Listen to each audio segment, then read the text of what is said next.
Boinpally school drug కేసులో సంచలన విషయాలు వెలుగులోకి వస్తున్నాయి. ఈగల్ టీం సోదాల్లో ఆల్ఫ్రాజోలం తయారీ యూనిట్ బయటపడింది. మేధా స్కూల్ యజమాని జయప్రకాష్ గౌడ్ ను పోలీసులు అరెస్ట్ చేశారు. స్కూల్ వెనుక భాగంలో గుట్టుగా తయారీ యూనిట్ ను నడుపుతున్నారు. తయారు చేసిన ఆల్ఫ్రాజోలం ను మహబూబ్ నగర్ జిల్లాకు సరఫరా చేస్తున్నారు. 3.5 కిలోల ఆల్ఫ్రాజోలం, 4.3 కిలోల సగం తయారీ డ్రగ్ ను ఈగల్ టీం స్వాధీనం చేసుకుంది. 21 లక్షల నగదుతో పాటు ముడి సరుకు, తయారీ పరికరాలు సీజ్ చేశారు. ఏడాది క్రితం జయప్రకాష్ గౌడ్ కు గురువారెడ్డి పరిచయం అయ్యారు. గురువారెడ్డి ఇచ్చిన ఫార్ములా ఆధారంగా ఆల్ఫ్రాజోలం తయారు చేస్తున్నాడు జయప్రకాష్ రెడ్డి. గురువారెడ్డి సూచనలతో యూనిట్ ఏర్పాటు చేశాడు. డ్రగ్ రాకెట్ లో మిగిలిన నిందితుల వ్యవహారంపై ఈగల్ టీం దర్యాప్తు చేస్తోంది.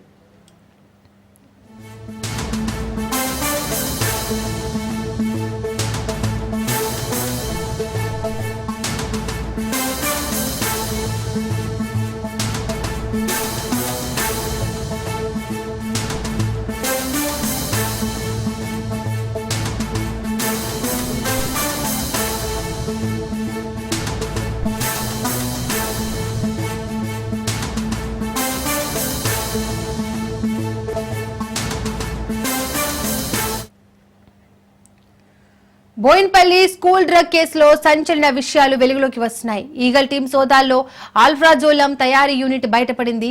మేధా స్కూల్ యజమాని జయప్రకాష్ గౌడ్ ను పోలీసులు అరెస్ట్ చేశారు. స్కూల్ వెనుక భాగంలో గుట్టుగా తయారు యూనిట్ నడుపుతున్నారు. తయారు చేసిన ఆల్ఫ్రాజోలం ను మహబూబ్ నగర్ జిల్లాకు సరఫరా చేస్తున్నారు. 3.5 కిలోల ఆల్ఫ్రాజోలం, 4.3 కిలోల సగం తయారీ డ్రగ్ ను ఈగల్ టీం స్వాధీనం చేసుకుంది. 21 లక్షల నగదుతో పాటు ముడి సరుకు, తయారీ పరికరాలు సీజ్ చేశారు. ఏడాది క్రితం జయప్రకాష్ గౌడ్ కు గురువారెడ్డి పరిచయం అయ్యారు. గురువారెడ్డి ఇచ్చిన ఫార్ములా ఆధారంగా ఆల్ఫ్రాజోలం తయారు చేస్తున్నాడు జయప్రకాష్ గౌడ్. గురువారెడ్డి సూచనలతో యూనిట్ ఏర్పాటు చేశాడు. డ్రగ్ రాకెట్ లో మిగిలిన నిందితుల వ్యవహారంపై ఈగల్ టీం దర్యాప్తు చేస్తోంది.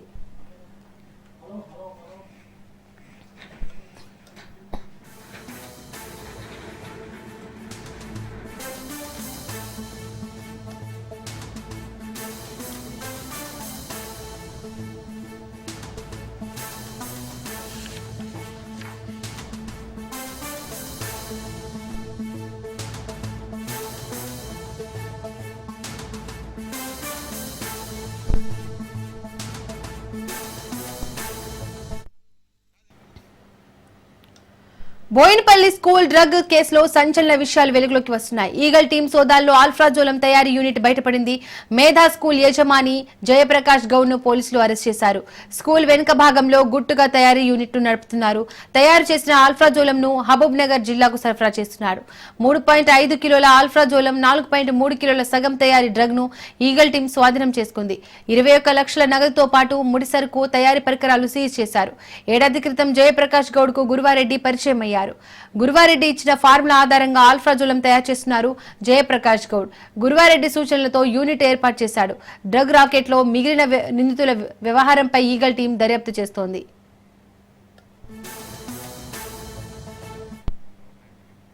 దీనికి సంబంధించి మోర్ డీటెయిల్స్ మా ప్రతినిధి పవన్ లైవ్ ద్వారా అందిస్తారు.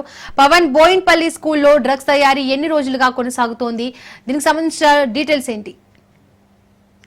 అంటే కొద్ది సంవత్సరాలుగా ఈ యొక్క బోయిన్పల్లిలోని శ్రీమేధ స్కూల్లో ఈ యొక్క డ్రగ్స్ తయారు చేస్తున్నారు. ముఖ్యంగా ఈ యొక్క కల్తీ కల్లో ఆల్ఫ్రాజోలం కలుపుతారో ఆ యొక్క డ్రగ్కు సంబంధించి పూర్తిగా ఈ యొక్క స్కూల్లో కూడా తయారు చేస్తున్నా. దీనికి సంబంధించి ఈగల్ టీం కూడా కనుగొంది. అయితే మొత్తానికి చూస్తే ఓవరాల్గా శ్రీమేధ స్కూల్ మాత్రము దాదాపు 6 గదుల్లో ఉంటుంది. 6 గదుల్లో చూస్తే మాత్రం 5 గదుల్లో స్కూల్ సంబంధించి పూర్తిగా కార్యకలాపాలు నిర్వహించగా 6వ గది పూర్తిగా చీకటిగా ఉంటుంది. ఆ చీకటిగా ఉన్న నేపథ్యంలో అక్కడ 8 రియాక్టర్స్ పెట్టి కూడా ఎక్కువ LSD కావచ్చు, అంతేకాకుండా ఆల్ఫ్రాజోలం ఇలాంటి డ్రగ్స్ను కూడా తయారు చేస్తూ ఇతర జిల్లాలకు కూడా సరఫరా చేస్తున్నారు ఈ యొక్క స్కూల్కి సంబంధించిన చైర్మన్ జయప్రకాష్.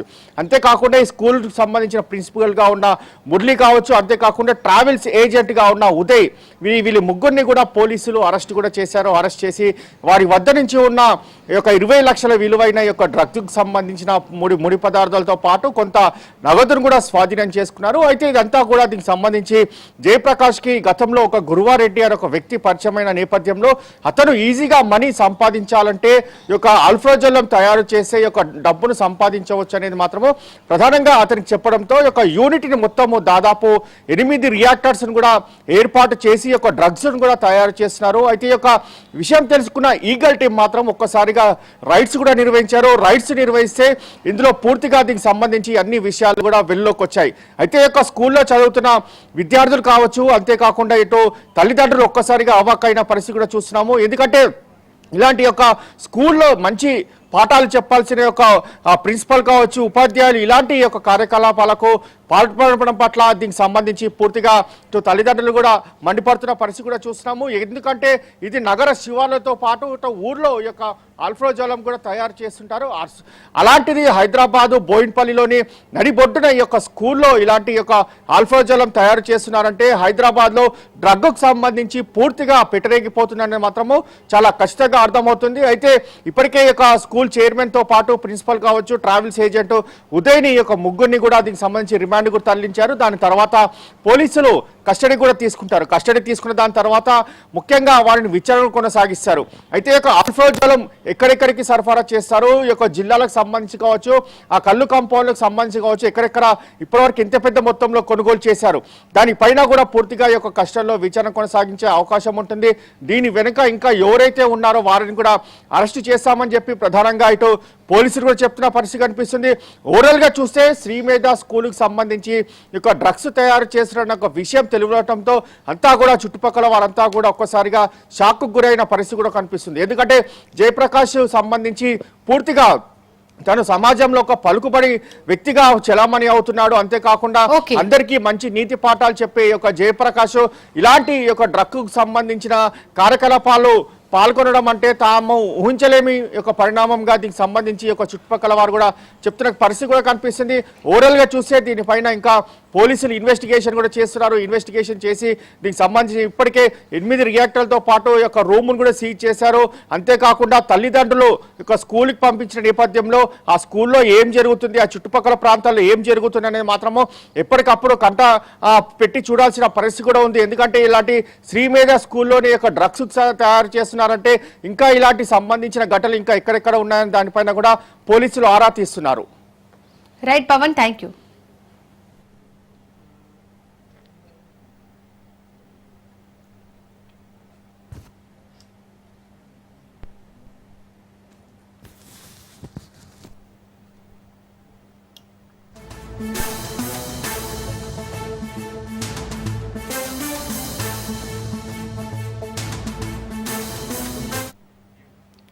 నిర్మల్ జిల్లా కడెం నారాయణరెడ్డి ప్రాజెక్టు ఎగువ ప్రాంతంలో కురుస్తున్న వర్షాలకు ప్రాజెక్టులోని వరద నీరు వస్తుంది. దీంతో ఇరిగేషన్ అధికారులు 4 గేట్లను ఎత్తి నీటిని దిగువకు వదులుతున్నారు. ప్రాజెక్టు పూర్తి స్థాయి నీటి మట్టం 700 అడుగులు కాగా ప్రస్తుత నీటి మట్టం 698.850 అడుగులు ఉంది. ప్రాజెక్టు సామర్థ్యం 4.699 టీఎంసీలు కాగా ప్రస్తుత నీటి మట్టం 4.408 టీఎంసీలు ఉంది. ఇన్ఫ్లో 19,272 క్యూసెక్కులు, అవుట్ఫ్లో 27,644 క్యూసెక్కులుగా ఉంది. దిగువ ప్రాంత గోదావరి పరివాహక ప్రాంత ప్రజలు, గొర్రెల కాపరులు, రైతులు అప్రమత్తంగా ఉండాలని ప్రాజెక్టు అధికారులు కోరారు. ఇక దీనికి సంబంధించి మోర్ డీటెయిల్స్ మా ప్రతినిధి శ్రీనివాస్ అందిస్తారు. శ్రీనివాస్. Thank you Deepika. ఎగువ ప్రాంతం మహారాష్ట్రలో వర్షాలు భారీగా కురవడంతో పాటు ఇక్కడ పడుతున్న వారం రోజు వర్షాలతోటి ఈ నిర్మల్ జిల్లాలో ఉన్న 3 ప్రాజెక్టులు నిండు కుండలాగా మారిపోయినాయి. అవి ఫుల్ ట్యాంక్ తోటి ఉన్నాయి. ప్రస్తుతం ఇప్పుడు కడెం ప్రాజెక్టుకు 4 గేట్లు వదిలేసి 4 గేట్లతో 18 గేట్లుగా 4 గేట్లు వదిలేసింది. అది మొత్తం పూర్తి నీటి మట్టం 700 అడుగులకు గాను 698.50 అడుగులు వచ్చింది. ఈ సామర్థ్యం 4.699 టీఎంసీలు గాను 4.409 టీఎంసీలు నీటి మట్టం వచ్చింది. ఇన్ఫ్లో 25,868 వచ్చింది. అవుట్ఫ్లో 28,644 క్యూసెక్ల నీళ్లతో దిగువ ప్రాంతానికి నీటి వదులుతున్నారు. అట్లనే ఇంకా దీని ఆయకట్టు 68,150 ఉంటుంది. ఇంకా మనం ఇంకోటి తీసుకుంటే స్వర్ణ ప్రాజెక్టు తీసుకుంటే దాని యొక్క నీటి మట్టం 1,183 మీటర్లకు గాను 1,182 మీటర్లు వచ్చింది. దీని కెపాసిటీ 1.37 టీఎంసీలకు గాను 1 టీఎంసీ నీటితో ఉన్నది. ఇన్ఫ్లో 2,900 గాను అవుట్ఫ్లో 2,905 అవుట్ వేసిండు. 6 గేట్లకు గాను 1 గేట్ వదిలేసి కిందికి దిగువ ప్రాంతానికి వదిలేసిండు. అయితే దీని యొక్క ఆయకట్టు 8,940 ఆయకట్టు ఉంటుంది. ఇంకొక ప్రాజెక్ట్ తీసుకుంటే గడ్డని వారి ప్రాజెక్ట్ తీసుకుంటే 8 గేట్లకు గాను 1 గేట్ కిందికి వదిలేసి దీని యొక్క 358.70 టీఎంసీలకు గాను 350 నుంచి 30 మీటర్లు వచ్చింది ఇది. అయితే ఇప్పుడు ఈ ప్రస్తుతానికైతే ఇందులో ఉన్న ఒక గేటు వదిలేసి కిందికి అవుట్ ఫ్లో కిందికి వదిలేసిండు. అవుట్ ఫ్లో 13,000 దీని యొక్క ఆయకట్టు 13,950 ఆయకట్టు ఉన్నది. ఏది ఏమైనప్పటికీ వర్షాలు భారీగా కురడంతో దీనికి ఎక్కువ శాతం ఈ 3 ప్రాజెక్టులకు మహారాష్ట్ర నుంచి వచ్చే వర్షాలతో నీడుతుంది. కాబట్టి మహారాష్ట్ర వర్షాలు ఫుల్ పడడంతో ఇక్కడ కింది దిగువ ప్రాంతం ఉన్న వాళ్ళందరికైతే ప్రాజెక్ట్ అధికారులు జాగ్రత్త ఉండాలని చెప్పేసి అయితే అధికారులు తెలియజేస్తున్నారు. Deepika. Right, thank you Srinivas.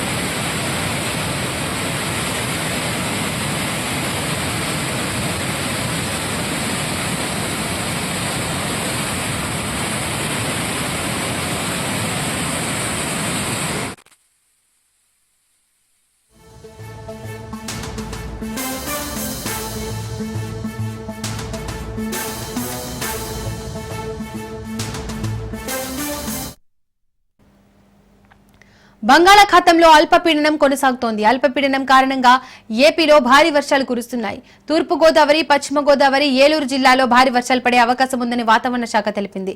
దక్షిణ కోస్తా, తిరుపతిలో విస్తారంగా వర్షాలు కురిసే అవకాశం ఉంది. తీరం వెంబడి బలమైన ఈదురుగాలులు వీస్తున్నాయి. మత్స్యకారులు వేటకు వెళ్లొద్దని హెచ్చరించారు.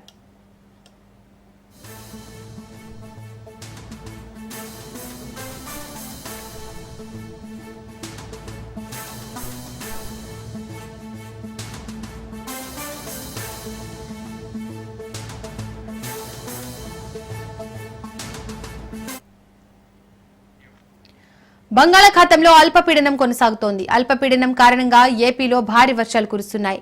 తూర్పు గోదావరి, పశ్చిమ గోదావరి, ఏలూరు జిల్లాలో భారీ వర్షాలు పడే అవకాశం ఉందని వాతావరణ శాఖ తెలిపింది. దక్షిణ కోస్తా, తిరుపతిలో విస్తారంగా వర్షాలు కురిసే అవకాశం ఉంది. తీరం వెంబడి బలమైన ఈదురుగాలులు వీస్తున్నాయి. మత్స్యకారులు వేటకు వెళ్లొద్దని హెచ్చరించారు. వర్షాలకు సంబంధించి మోర్ డీటెయిల్స్ మా ప్రతినిధి సతీష్ అందిస్తారు. సతీష్.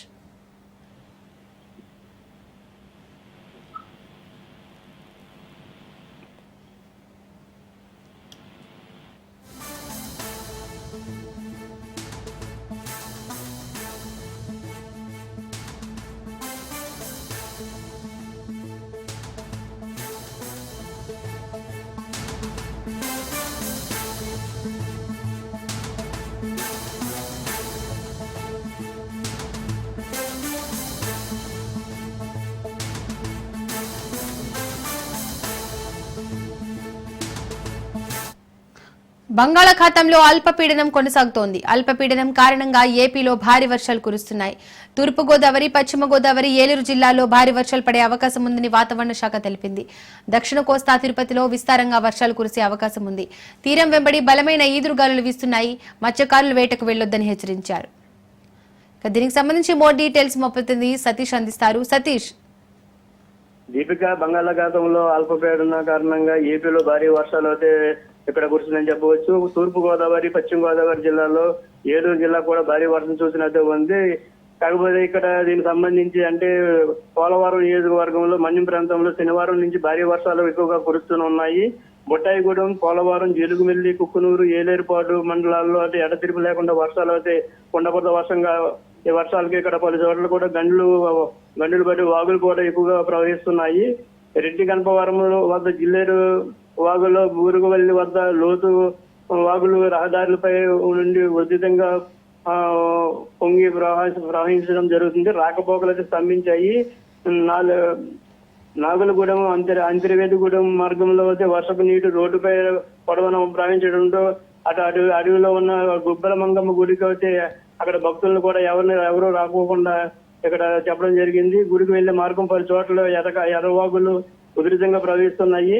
అలాగే అక్కడ సముద్ర తీరంలో ఉండే మత్స్యకారులు కూడా సముద్రానికి వేటకు వెళ్ళొద్దని చెప్పి ఇక్కడ అధికారులు అయితే ఎప్పటికప్పుడు అప్రమత్తం చేస్తున్నారు.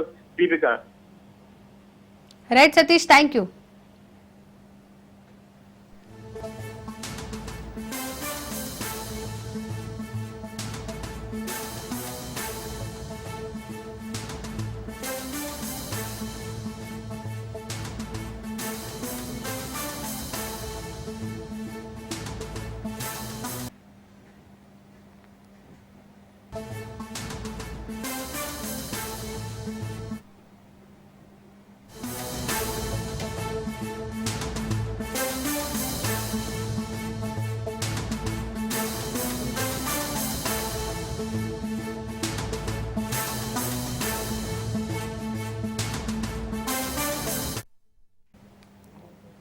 అల్పపీడనం కారణంగా తెలంగాణలో భారీ వర్షాలు కురుస్తున్నాయి. తెలంగాణలోని 5 జిల్లాల్లో భారీ వర్షాలు కురిసే అవకాశం ఉందని వాతావరణ శాఖ తెలిపింది.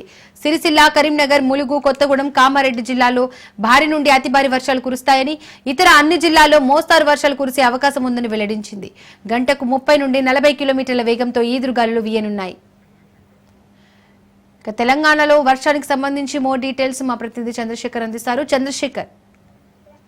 దీపిక, బంగాళాఖాతం అల్పపీడన ద్రోహి కారణంగా తెలంగాణకైతే హైదరాబాద్ లోని వాతావరణ శాఖ ఆరెంజ్ అలర్ట్ జారీ చేసింది. ముఖ్యంగా తెలంగాణ వ్యాప్తంగా వర్షాలు పడే అవకాశం ఉన్న నేపథ్యంలో ఆరెంజ్ అలర్ట్ అయితే వాతావరణ శాఖ జారీ చేసింది. ఈ నేపథ్యంలో 5 జిల్లాల్లో మాత్రం భారీ నుంచి అతి భారీ వర్షాలు కురుస్తాయని హెచ్చరికలు జారీ చేసింది. ముఖ్యంగా సిరిసిల్ల, కరీంనగర్, ములుగు, కొత్తగూడెం, కామారెడ్డి జిల్లాలో భారీ నుంచి అతి భారీ వర్షాలు పడే అవకాశం ఉంది. అసలు గంటకి 30-40 కిలోమీటర్ల వేగంతో ఈదురుగాలు వీచే అవకాశం ఉందని వాతావరణ శాఖ హెచ్చరించింది. 2 రోజుల పాటు ఈ భారీ వర్షాలు ఉండే అవకాశం ఉన్న నేపథ్యంలో ఇటు తెలంగాణ వ్యాప్తంగా మిగతా అన్ని జిల్లాల్లో కూడా ఓ మోస్తరు వర్షాలు అయితే పడే అవకాశం ఉందని వాతావరణ శాఖ హెచ్చరించిన నేపథ్యంలో ఇటు ప్రభుత్వ యంత్రాంగం కూడా మొత్తం అప్రమత్తమైంది. ముఖ్యంగా మనము నిన్న కురిసిన భారీ వర్షాలకు ఒక ములుగు జిల్లాలోని వెంకటాపురంలోనే 10.4 సెంటీమీటర్ల భారీ వర్షపాతం అయితే నమోదైంది.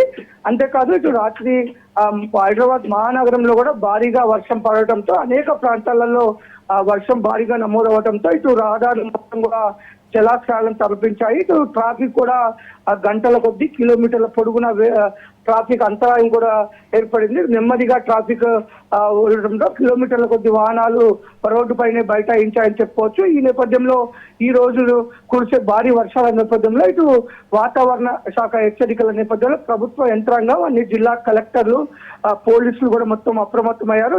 మొత్తం ఎక్కడైతే భారీ వర్షాలు నమోదయ్యే ప్లేస్లతో పాటు ఇటు వర్ష ప్రభావంతో ఇబ్బంది పడే ప్రాంతాలను కూడా ప్రభుత్వ యంత్రాంగం అప్రమత్తమై ప్రజలకు పలు సూచనలు చేశారు. ఇటు పిడుగులు కూడా పడే అవకాశం ఉన్న నేపథ్యంలో అత్యవసరం అయితే తప్పించి ప్రజలెవరు బయటికి రాకుండా జాగ్రత్తలు తీసుకోవాలని, అట్లాగే లోతట్టు ప్రాంతాల్లో ప్రజలు కొంత జాగ్రత్తలు, ముందస్తు జాగ్రత్తలు తీసుకోవాలని చెప్పేసి ఎలాంటి ఈ విపత్తు సంబంధించిన ప్రజలు అధికారుల దృష్టికి తీసుకురావాలని చెప్పారు. ఈ గత కొద్ది రోజులుగా కురుస్తున్న భారీ వర్షాలు కూడా ఇటు తెలంగాణ వ్యాప్తంగా కూడా అనేక జిల్లాలలో భారీ వర్షాల వల్ల ఇటు రహదారుల మీద భారీగా నీరు ప్రవహిస్తుండటంతో ఇటు లోతట్టు ప్రాంతాల్లో నీరు చేరడంతో కూడా ప్రజలు తీవ్ర ఇబ్బందులకు గురవుతున్నారు. ఈ నేపథ్యంలో వాతావరణ శాఖ ఈ 2 రోజుల పాటు అల్పపీడనం కారణంగా తెలంగాణ వ్యాప్తంగా ఆరెంజ్ అలర్ట్ హెచ్చరిక జారీ చేయడంతో ప్రభుత్వ యంత్రాంగం అయితే అప్రమత్తమైంది. ప్రజలందరూ కూడా ఈ భారీ వర్షాల నేపథ్యంలో తగు జాగ్రత్తలు తీసుకోవాలంటే అధికార యంత్రాంగం కొంత సూచనలు చేస్తుంది. దీపిక. చంద్రశేఖర్, రానున్న రోజుల్లో వర్షం ఏ విధంగా ఉండే అవకాశం ఉంది తెలంగాణలో? ఐఎండీ ఏం చెప్తుంది? వాతావరణ శాఖ అయితే ప్రస్తుతం తెలంగాణ వ్యాప్తంగా మాత్రం ఆరెంజ్ అలర్ట్ చేసింది. ఇటు జిల్లాల వారిగా చూసుకుంటే కొన్ని జిల్లాలకి ఆరెంజ్, కొన్ని జిల్లాలకి ఎల్లో అలర్ట్ కూడా జారీ చేసింది. ముఖ్యంగా ఈ అల్పపీడనం ఏదైతే బంగాళాఖాతంలో ఉందో ఇది ఆ అల్పపీడన కారణంగా మరో 2 రోజులైతే ఈ వర్షాలు ఇలాగే ఉండొచ్చు అని చెప్పేసి భారీ నుంచి అతి భారీ వర్షాలు పడే అవకాశం ఉందని చెప్పేసి వాతావరణ శాఖ హెచ్చరిస్తుంది. ఈ నేపథ్యంలో వర్షాల తీవ్రత కూడా భారీగా ఉన్న నేపథ్యంలో ప్రజలు కొంత జాగ్రత్తలు తీసుకోవాలని చెప్పేసి వాతావరణ శాఖ చెప్పిన నేపథ్యంలో ప్రభుత్వ యంత్రాంగం కూడా అప్రమత్తమైంది. ముఖ్యంగా ఈ లోతట్టు ప్రాంతాలు, ఈ ఏజెన్సీ గ్రామాలు ఏదైతే ఉంటాయో వాటికి వాగులు, వంకల పరిసర గ్రామాలను కూడా ప్రజలను అప్రమత్తం చేస్తున్నారు. ఇటు హైదరాబాద్ లాంటి మహానగరం కానీ, ఇటు వరంగల్, ఇటు కరీంనగర్, నిజామాబాద్, మన ఖమ్మం ఇలాంటి మన జిల్లా హెడ్ క్వార్టర్స్ లో కూడా ఈ భారీ వర్షాల నేపథ్యంలో రహదారులు మొత్తం కూడా నీట మునిగిపోవడంతో తీవ్ర ఇబ్బందులు జరిగే అవకాశం ఉంది. మనం చూడొచ్చు, హైదరాబాద్ లో ఒక చిన్న వర్షం పడ్డా కానీ గంటల తరబడి ట్రాఫిక్ అంతరాయం ఏర్పడే అవకాశం ఉంది.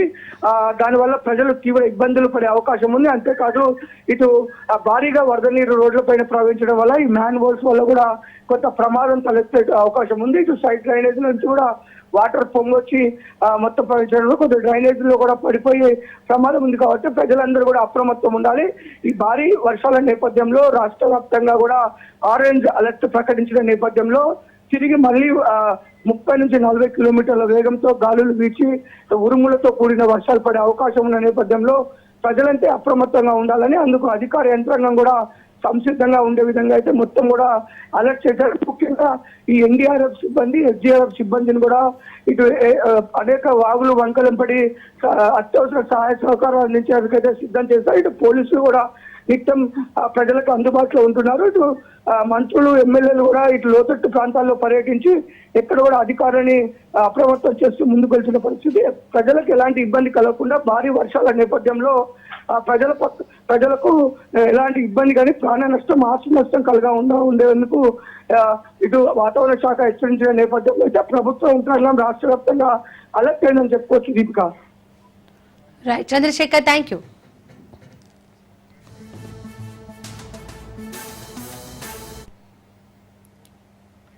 తిరుమల శ్రీవారిని పలువురు ప్రముఖులు దర్శించుకున్నారు. Lok Sabha speaker Om Birla, Rajya Sabha deputy chairman Harivansh Narayan, AP deputy speaker Raghuramakrishnamraju, మంత్రులు పయ్యావుల కేశవ్, పరిటాల సునీత, అనిత, గుమ్మడి సంధ్యారాణి, సవిత తదితరులు స్వామివారిని దర్శించుకున్నారు. దర్శనం అనంతరం ప్రముఖులకు పండితులు వేదాశీర్వచనం చేసి శేషవస్త్రం కప్పి తీర్థ ప్రసాదాలను అందజేశారు. తిరుపతిలో జాతీయ మహిళా సాధికార సదస్సు లోక్సభ స్పీకర్ ఓం బిర్లా అధ్యక్షతన ప్రారంభం కానుంది.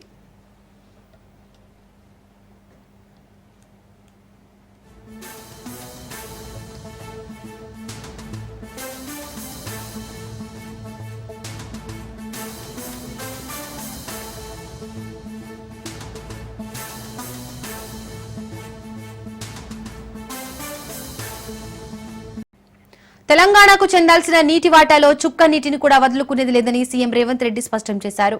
మన రాష్ట్రానికి న్యాయంగా రావాల్సిన 904 టీఎంసీల వాటాను సాధించి తీరుతామన్నారు. ఇందుకోసం ట్రిబ్యునల్ సమర్థ వాదనలు వినిపించడానికి అవసరమైన కార్యాచరణను సిద్ధం చేయాలని రేవంత్ ఆదేశించారు. అవసరమైన ఆధారాలన్నీ న్యాయ నిపుణులకు అందించాలని ఇంజనీర్లు, అధికారులకు సూచించారు. మంత్రి ఉత్తమ్ కుమార్ రెడ్డి ఢిల్లీకి వెళ్లి ఈ విచారణలో పాల్గొంటారని, రాష్ట్ర ప్రయోజనాలను పరిరక్షించేందుకు బలమైన వాదనలు వినిపించాలని న్యాయ నిపుణులకు సూచించారు. ఈ నెల 23, 24, 25 తేదీల్లో ఢిల్లీలో కృష్ణా జల వివాదాల ట్రిబ్యునల్ విచారణ జరగనుండగా తెలంగాణ తుది వాదనలు వినిపించనుంది. ఈ సందర్భంగా అనుసరించాల్సిన వ్యూహంపై హైదరాబాద్లోని కమాండ్ కంట్రోల్ సెంటర్లో ముఖ్యమంత్రి సమీక్షా సమావేశం నిర్వహించారు. నీటిపారుదల శాఖ మంత్రి ఉత్తమ్ కుమార్ రెడ్డి, సుప్రీంకోర్టు సీనియర్ న్యాయవాది సిఎస్ వైద్యనాథన్, కేంద్రం జలసంఘం మాజీ చైర్మన్ కె వోహరా, నీటిపారుదల శాఖ సలహాదారు ఆదిత్యనాథ్ దాస్, ముఖ్య కార్యదర్శి రాహుల్ బొజ్జా, ప్రత్యేక కార్యదర్శి ప్రశాంత్ జీవన్ పాటిల్, ఈఎన్సీ అంజత్ హుస్సేన్, సీఎంఓ కార్యదర్శి మాణిక్ రాజ్ పాల్గొన్నారు.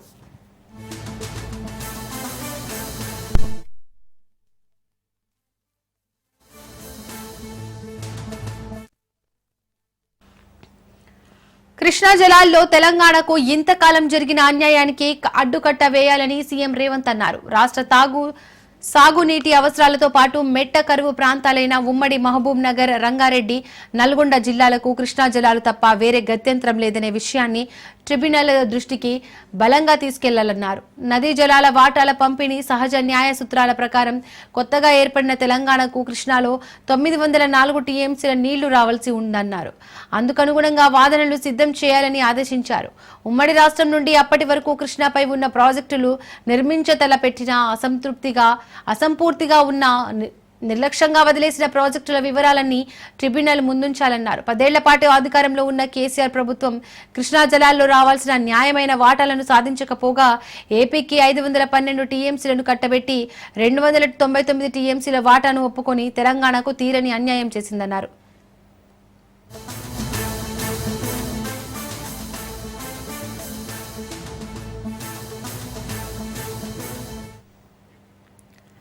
పాలమూరు నుండి డిండి వరకు ప్రాజెక్టులన్నింటినీ నాటి ప్రభుత్వం పెండింగ్ లో పెట్టిందన్నారు. ఈ నిర్లక్ష్య ఉదాసీన వైఖరి కారణంగా ఏపీ కృష్ణా జలాలను అక్రమంగా తరలించుకుపోయిన విషయాన్ని ట్రిబ్యునల్ కు వివరించాలన్నారు. ఉమ్మడి రాష్ట్రంలోనూ తెలంగాణ ప్రయోజనాలను పట్టించుకోలేదన్నారు. శ్రీశైలం జలాశయం పూర్తిగా నిండక ముందే ఆంధ్రప్రదేశ్ ప్రభుత్వం పోతిరెడ్డిపాడు నుంచి రోజుకు 10 టీఎంసీల నీటిని ఇతర బేసిన్లకు తరలిస్తోందని ఆరోపించారు. ఇందుకోసం కాలువల సామర్థ్యాన్ని పెంచుకుంటోందన్నారు. పట్టుసీమ ప్రాజెక్టు నుండి సైతం ఏపీ అక్రమంగా నీటిని తరలిస్తున్న తీరును ఆధారాలతో సహా ట్రిబ్యునల్కు నివేదించాలని న్యాయ నిపుణులకు సీఎం సూచించారు.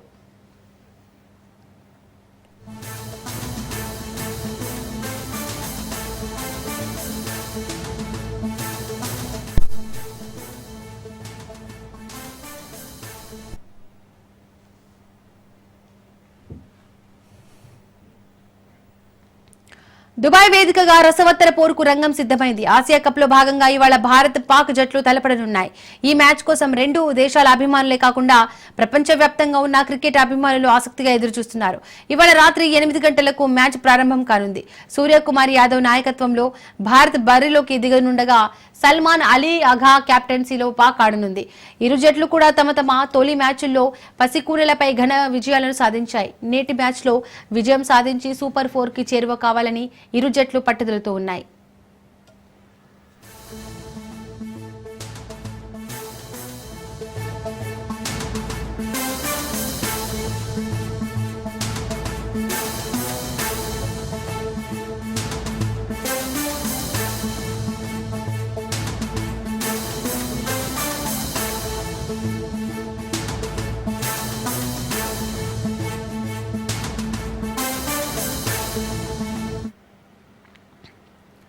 దుబాయ్ వేదికగా రసవత్తర పోరుకు రంగం సిద్ధమైంది. ఆసియా కప్ లో భాగంగా ఇవాళ భారత్ పాక్ జట్లు తలపడనున్నాయి. ఈ మ్యాచ్ కోసం రెండు దేశాల అభిమానులే కాకుండా ప్రపంచవ్యాప్తంగా ఉన్న క్రికెట్ అభిమానులు ఆసక్తిగా ఎదురుచూస్తున్నారు.